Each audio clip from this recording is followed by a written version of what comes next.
33-এর যেই প্রশ্নগুলো আছে সবগুলো সমাধান পেতে আমাদের YouTube channel easy math technique YouTube চ্যানেলটা লিঙ্ক আমরা কমেন্টে দিয়ে রাখছি। আপনার কোনো লঘিষ্ঠ সংখ্যার সাথে 2 যোগ করলে 12, 18 ও 24 দ্বারা বিভাজ্য হবে। তাহলে আমরা এই লঘিষ্ঠ সংখ্যাটা খুঁজে বের করব।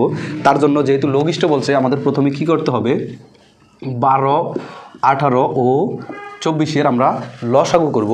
12, 18 ও 24-এর লসাগু করার যে টেকনিক, 2টা থাকুক 3টা থাকুক, সংখ্যাগুলোর লসাগু করার যে টেকনিকটা সেটা হলো সবচেয়ে বড় সংখ্যাটি নিব। বড় সংখ্যাটি 24, 12 দ্বারা ভাগ করা যায় এবং 18 দ্বারা ভাগ করা যায় কিনা দেখব। 2টা দ্বারা যদি ভাগ করা যায় তাহলে সেটাই হবে লসাগু। যেহেতু 12 দ্বারা করা যায় কিন্তু 18 দ্বারা করা যায় না, সেক্ষেত্রে আমরা এটাকে দ্বিগুণ করব। দ্বিগুণ করলে হবে 48।